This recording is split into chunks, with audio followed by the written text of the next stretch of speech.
Chaque jour, plus de 720 000 heures de contenu sont mises en ligne sur YouTube. Cette quantité massive de contenu est produite par une communauté mondiale de créateurs, estimée à plusieurs millions d'individus. Parallèlement, chaque année, l'attention moyenne des utilisateurs diminue à cause des réseaux sociaux. La demande pour des monteurs vidéo ne cesse donc de croître chaque année. Cependant, la majorité des monteurs n'arrivent pas à se démarquer et à décrocher des clients bien rémunérés.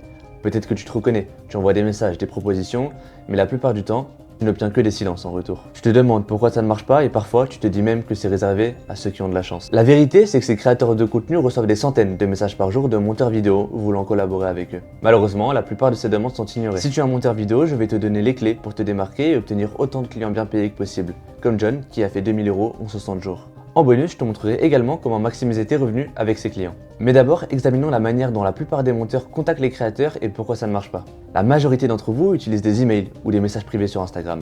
Bien que ces manières soient valides, ils ne sont souvent pas utilisés de la bonne manière. Par exemple, un email typique ressemble souvent à celui-ci. Bonjour, je m'appelle Prénom, je suis monteur vidéo avec 2 années d'expérience sur des logiciels comme Adobe Premiere Pro et After Effects. J'ai vu votre chaîne et j'étais vraiment impressionné par la qualité de vos vidéos. Cependant, j'ai remarqué quelques éléments qui pourraient être améliorés et je me permets donc de vous proposer mes services. Voici quelques points clés sur mes compétences. Montage fluide, motion design professionnel, colorimétrie avancée. Je suis convaincu que nous pourrions collaborer pour augmenter les vues de votre chaîne. Si vous êtes intéressé, n'hésitez pas à me recontacter, cordialement, Prénom. Et ne parlons pas de ce type de messages sur Instagram qui sont vraiment à chier.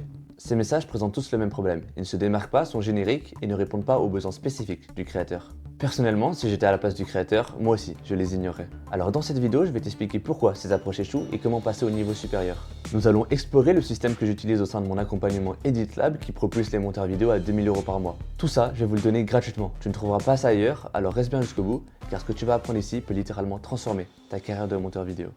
Donc maintenant on se retrouve directement dans le vif du sujet pour voir quels sont déjà les 4 piliers qu'on va aborder dans cette vidéo. Donc d'abord il va y avoir les bases, les fondations, puis on va vraiment entrer dans la partie concrète avec l'acquisition client et scaler. Ce que je voulais vous dire, comme vous voyez le petit logo ici, c'est que si vous n'avez pas des bases, des bonnes fondations, rien ne sert d'aller à scaler directement ou à client. Je sais très bien que c'est la partie qui vous intéresse le plus, mais on doit passer par une partie qui est un peu plus chiante, un peu plus générique, tout simplement parce que si vous passez pas par la partie base, fondation, vous allez directement à client à scaler, vous allez prendre des refus, vous allez perdre du temps, de l'énergie, de la motivation et de l'argent sûrement. Donc ça ne sert à rien. Alors on passe directement au premier pilier. Comme je l'ai écrit ici, tes compétences techniques doivent être solides avant de chercher des clients. Certes, tu peux entrer sur le marché et trouver des clients avec peu de compétences techniques, ça je suis d'accord avec toi, mais nous on veut pas rentrer et avoir que des petits clients. On veut rentrer sur le marché et vraiment devenir un aimant à clients, que les clients soient attirés par toi. Donc avant d'arriver sur le marché, je te demande pas d'avoir un niveau exceptionnel, mais je te demande juste de vérifier les points qu'on va voir ici. Le premier, ça va être Speed Defy Gravity. En gros, ce qu'il faut comprendre, c'est qu'il faut que tu sois plus rapide. Donc pour ça, il y a 2 manières. Ça va être d'abord avec ce qu'on va appeler les outils, donc les presets, avoir des presets, avoir des templates, avoir ces dossiers bien organisés, avoir des raccourcis clavier auxquels tu es habitué. Et d'un autre côté, s'améliorer ici sur la partie montage, concrètement comment tu vas t'y prendre pour aller plus rapidement. Donc ce que tu vas faire, c'est que tu vas monter une vidéo d'1 minute, horizontale ou verticale, tu vas mettre un chronomètre. Après ce chronomètre, tu vas avoir un temps et tu vas noter où tu perds le plus de temps. Est-ce que c'est sur le dérush? Est-ce que c'est quand tu mets des transitions? Est-ce que c'est les sound effects? Est-ce que c'est quand tu cherches, je sais pas, une musique particulière? Voilà, tu vas noter où tu perds du temps et tu vas en tirer des conclusions. Donc, imaginons c'est sur le dérush, tu vas faire en sorte que tu dérushes plus rapidement. Bref, tu t'améliores dessus et tu vas recommencer tout simplement jusqu'à avoir un niveau moyen, c'est-à-dire pas mettre par exemple 2 heures ou 3 heures pour faire une vidéo short d'1 minute. Bien sûr, quand je te parle d'une vidéo d'1 minute, ne fais pas du motion design, juste une vidéo simple avec des cuts, des transitions, quelques animations et du sound design. Maintenant, revenons un peu plus large, le deuxième point c'est focus sur la qualité. Une technique simple, qualitative, ça sera toujours mieux qu'une technique avancée bâclée. Avant d'aller voir pour faire du motion design, de la 3D, il faut que ta technique simple soit parfaite. Il faut aussi que quand tu ailles vers du motion design, tu ne commences pas à le proposer quand ta technique est bâclée. Ça, c'est une erreur que je vois souvent. Ils veulent se lancer dans le motion design, mais ils arrivent avec des techniques bâclées. Et donc forcément, un mec qui va faire seulement des cuts et quelques transitions, il va être beaucoup plus pris au sérieux que toi qui fais du motion design parce que tu ne produis pas de la qualité tout simplement. Donc toujours revoir son travail et le corriger, même les petits détails, les coupures mal placées, les transitions qui sont nulles. Plus tu donneras de l'attention aux détails pour les projets de tes clients, plus tes clients ils seront satisfaits et plus tu vas faire la différence sur le gros. Donc les 2 points qu'on vient de voir, c'est déjà 80% du travail dans tes bases techniques. Troisième point, ça va être de s'y diversifier. Ça, c'est pas un point qui est obligatoire, tu pourras le faire après. Si tu peux le faire avant, c'est mieux. Donc ça va être par exemple, comme je t'en ai parlé tout à l'heure, du motion design ou de la 3D sur Blender. Se former dessus en regardant des vidéos, en essayant. Et encore une fois, technique simple, qualitative, c'est mieux qu'une technique avancée qui est bâclée. Et dernier point, un point super important si tu veux te démarquer de la plupart des monteurs sur le marché, c'est la psychologie humaine et l'algorithme. tu dois savoir comment faire une vidéo virale. Je te demande pas de savoir ce que c'est un hook et un call to action, ça tout le monde le sait. Mais est-ce que tu sais vraiment l'utiliser? Donc ce que tu vas faire, c'est que tu vas prendre un des points que je t'ai mis ici. Donc ça peut être titre et miniature, on peut les mettre ensemble concrètement. Donc ça peut être connaître la psychologie derrière les titres et les miniatures, par exemple YouTube, connaître comment faire une description qui est bien référencée, donc avec le SEO. Et ça peut être aussi le script, donc comment faire un script qui est viral. Donc pour ça, je te demande pas juste de savoir, oh, dans un script qui est viral, il faut un hook, une description et un CTA. Non, je te demande de te fixer un focus du coup sur ce que je viens de te montrer. Donc tu en choisis un, bon, miniature et titre, on va dire que ça va ensemble, et tu vas te former dessus. Tu peux te former totalement gratuitement, avec des articles, des podcasts, des vidéos. Tu peux aller sur le marché anglophone, tu peux aller sur d'autres marchés si tu connais d'autres langues. Mais déjà sur le marché anglophone et francophone, tu auras déjà plein de matières. Et le but, ça va être de développer les autres facteurs au fur et à mesure. Donc les points que je t'ai mis ici, imaginons que tu commences par miniature et titre, et bah plus tard, quand tu seras plus avancé dans le montage vidéo, ça sera bien aussi de continuer à se former par exemple sur le script.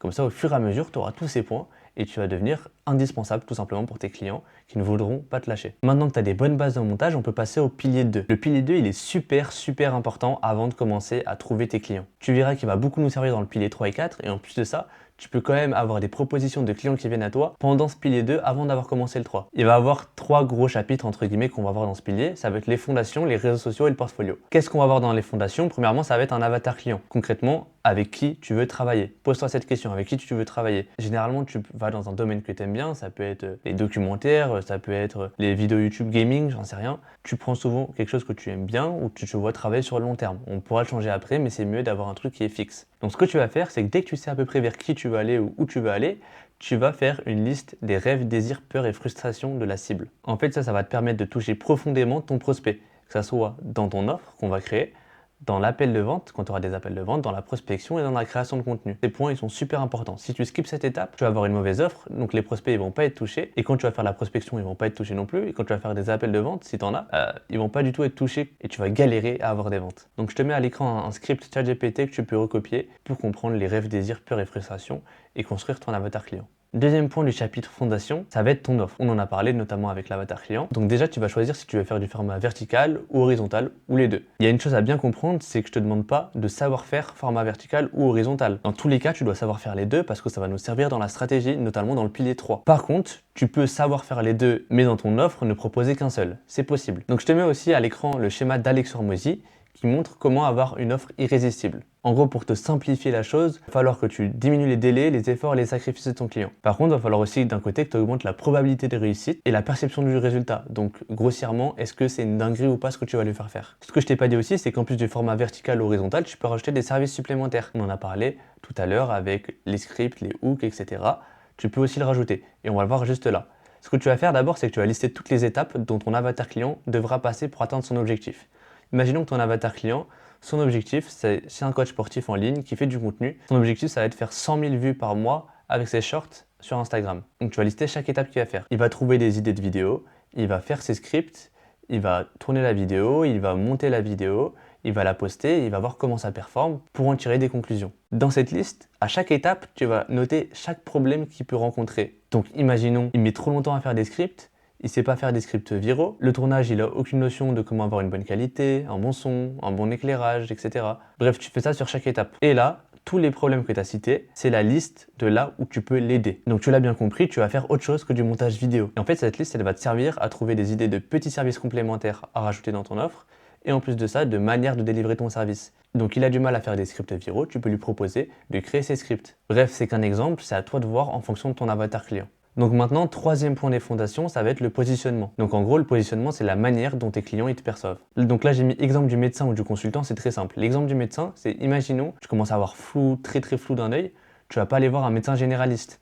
Tu vas aller voir un ophtalmo. Parce qu'il est spécialisé dans ça, qu'il a le même type de client, il a le même avatar client, qui reçoit à peu près les mêmes problèmes à chaque fois, les mêmes problématiques, et donc qui sait extrêmement bien les résoudre. Pareil pour un consultant. Imaginons qu'il y a un consultant en vente en B2B pour les entreprises, et il fera moins d'argent qu'un consultant en vente en B2B pour les entreprises de la tech qui galèrent à faire plus de 50 000 € par mois.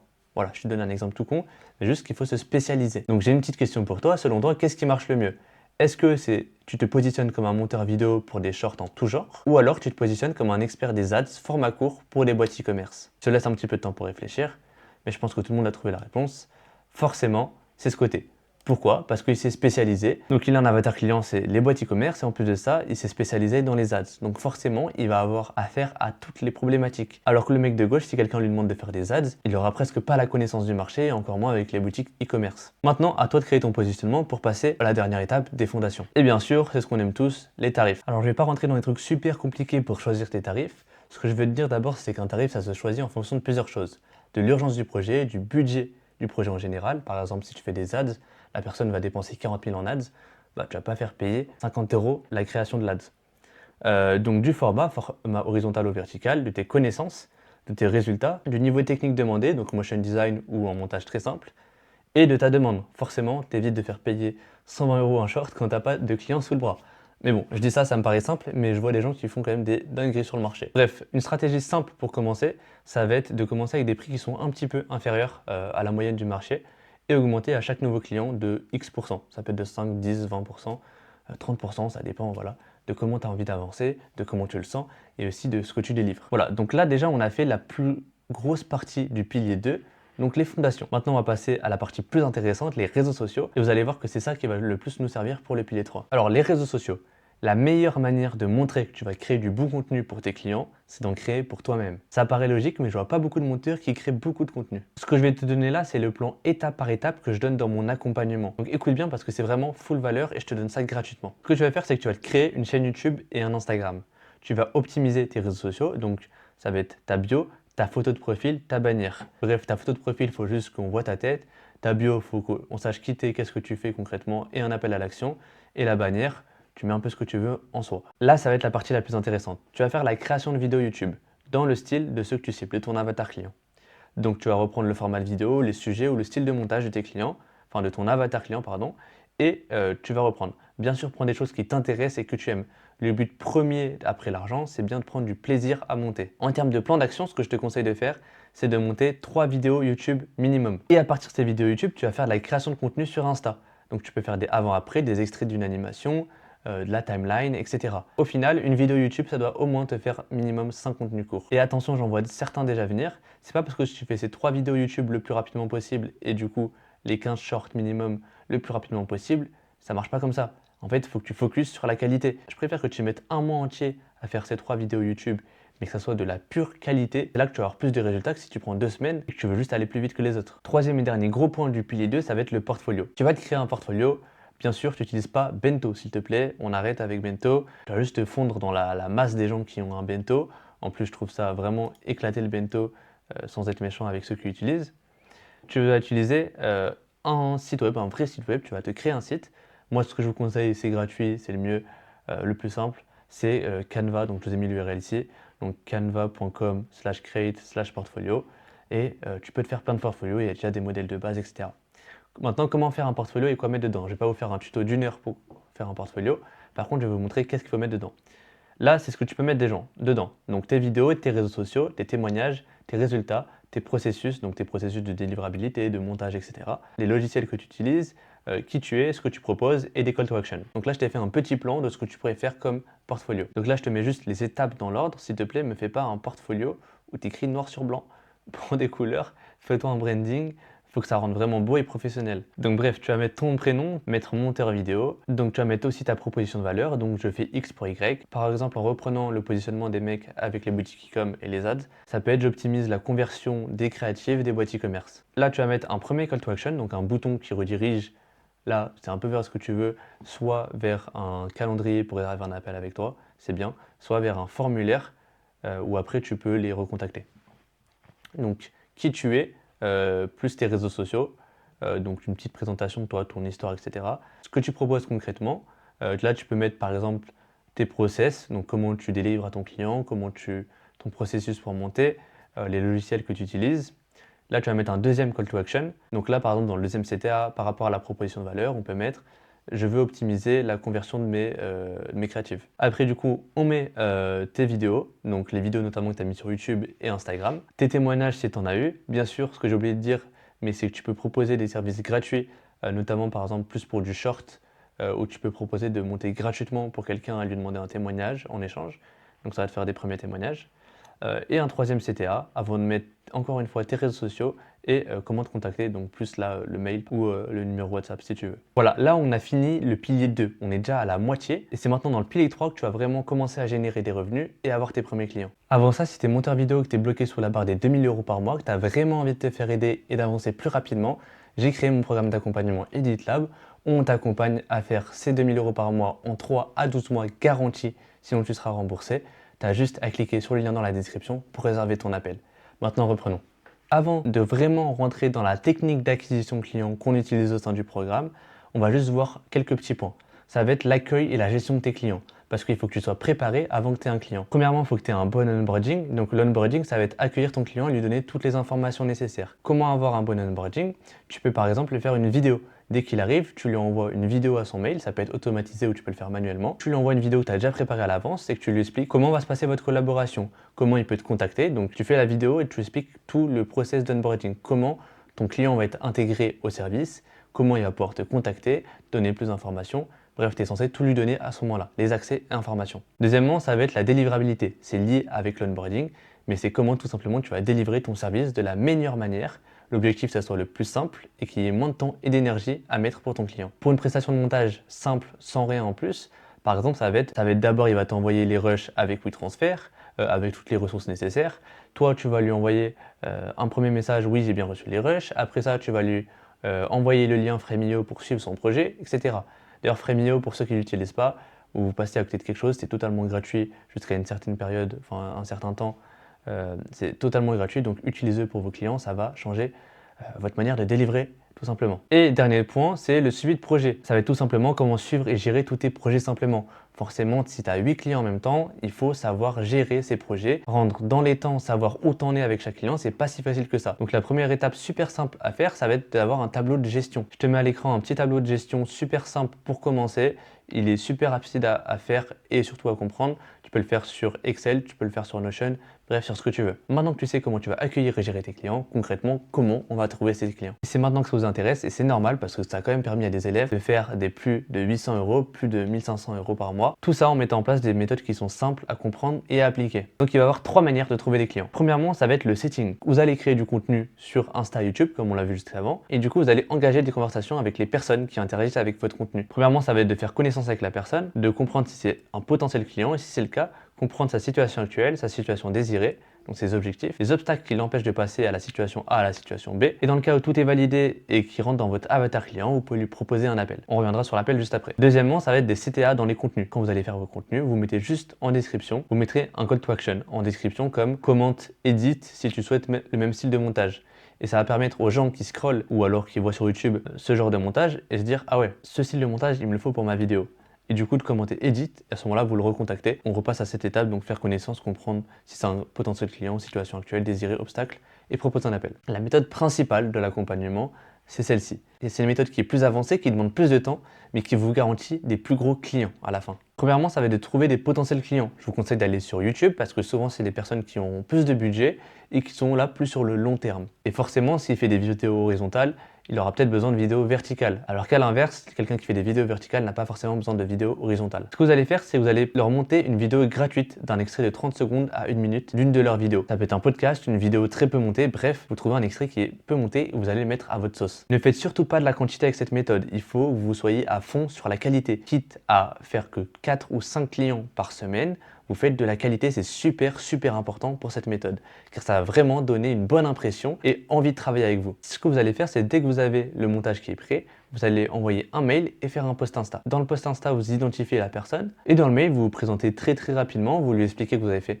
un montage gratuit pour lui, qu'il peut l'utiliser pour ses réseaux sociaux totalement gratuitement, que vous aimeriez beaucoup travailler avec lui, donc ça peut être sous la forme d'une phrase comme ça peut être un style de phrase comme ça fait longtemps que je vous suis, j'aime beaucoup votre type de vidéo et j'aimerais beaucoup mettre ma pierre à l'édifice dans la création de vos vidéos. Tout ça, vous le mettez et à la fin, bien sûr, vous lui mettez vos réseaux sociaux, votre contact et aussi vous lui mettez une petite dernière phrase, voici mon portfolio si tu veux en voir un peu plus. S'il n'y a pas de réponse au bout, j'ai mis 3 jours, mais allez 3 à 7 jours, vous allez faire une relance entre guillemets en le DMant sur Insta. Bien sûr, bon, si le mec il a 200 000 abonnés, c'est un peu compliqué, mais voilà. C'est pas grave si les gens vont pas vous répondre. Tant que vous avez fait des vidéos de bonne qualité, ce que je vous rappelle, c'est que vous allez poster ces vidéos sur Insta. Donc il y a des personnes qui vont les voir. Et si vous avez fait de la bonne qualité, On se rappelle, CTA contenu, ça peut vous rajouter des clients. Ou alors setting, quelqu'un like mais n'a pas vu, je sais pas, la description. Setting, client. Vous voyez, avec seulement cette stratégie, vous avez 3 manières, 3 voies pour que les clients viennent à vous. Donc certes, c'est du temps investi, mais la récompense est à la clé. Bien sûr, le but de tout ça, c'est de tout rediriger vers un appel. L'appel, pas de pression pour ça. Premièrement, vous allez juste briser la glace. Donc enlever le côté très travail, etc. Mettre plus une ambiance amicale entre guillemets. Vous allez reconfirmer la situation actuelle, objectif et les obstacles. Et si c'est quelque chose qui va avec vous, vous allez vous proposer donc la solution pour ces obstacles qui est votre offre. Voilà, vous avez vos premiers clients. Alors oui, ça reste du travail, mais c'est simple à faire et à appliquer. Et le potentiel des résultats à la clé est vraiment énorme. Ça peut vous permettre de travailler avec des youtubeurs avec des centaines de milliers d'abonnés sans avoir un carnet d'adresses de 300 personnes et avoir monté pour déjà 200 personnes avant. Maintenant que vous avez votre client, je vous ai remis encore ici, c'est d'apprendre des compétences supplémentaires pour intégrer le cycle de contenu.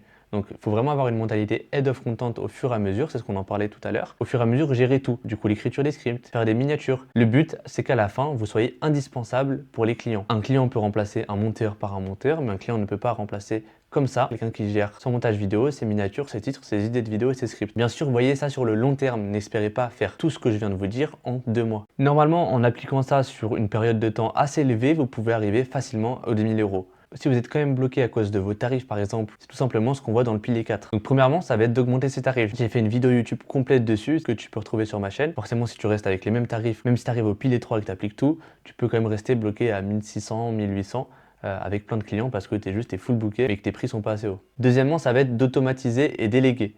Donc tu peux automatiser des processus. Ça peut être les processus d'onboarding, de délivrabilité, gestion client, etc. Ça, tu peux utiliser Make ou Zapier. Tu peux aussi déléguer une partie de tes montages. C'est quelque chose que je recommande pas au début. Fais-le vraiment quand tu sens que tu es vraiment à l'aise, tu as l'expérience, etc. Parce que c'est tout un autre job. C'est vraiment un job de, entre guillemets, manager. Donc ce que tu peux faire, c'est déléguer une partie de tes montages. Ça peut être soit le D-Rush, soit un truc technique comme le motion design ou la 3D. Ou alors tu peux déléguer une partie de tes montages dans le sens où tu délègues par exemple 2 vidéos sur 10. Pour ça, il va falloir recruter d'autres monteurs. Encore une fois, je ne vais pas rentrer dans les détails parce que je ne suis pas un pro du recrutement. Mais ce que je te conseille fortement de faire, c'est de créer des liens amicaux avec des monteurs vidéo. Tester sur 7 jours par exemple de déléguer avec lui. Si ça marche bien, continue avec lui. Si ça marche pas, changer. Et le troisième et dernier point, ça va être de changer le modèle de service. Le done for you et le done with you.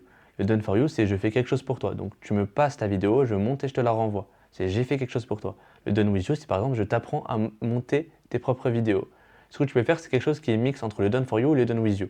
Donc hybride. Donc tu montes les vidéos, mais tu peux peut-être accompagner la personne pour qu'elle écrive ses scripts et qu'elle comprenne la viralité de ses scripts. Pour un autre exemple, tu peux faire ses montages vidéo, mais aussi l'accompagner pour être un peu le manager de tout son écosystème de création de contenu, pour gérer ceux qui créent les scripts, pour gérer aussi les tournages, etc. Avant de terminer cette vidéo, si tu es resté jusqu'ici, c'est que tu es sûrement en dessous de la barre des 2000 euros par mois. Alors certes, tu peux arriver à ces résultats de toi-même, par contre ça va mettre beaucoup plus de temps, tu vas prendre énormément de murs et tu risques de perdre en motivation et en énergie. Et c'est dommage d'en arriver là si le montage vidéo te passionne. Alors si tu es dans ce cas-là, réserve ton appel en bio, au pire des cas, tu repartiras avec un plan d'action pour aller chercher tes 2000 euros par mois. Dans le meilleur des cas, on t'accompagnera pour aller les chercher ensemble, avec une garantie et un vrai programme personnalisé. Il y a des places limitées chaque mois, alors je te conseille vite de réserver ton appel. Merci d'avoir regardé la vidéo, c'était Rémi, ciao.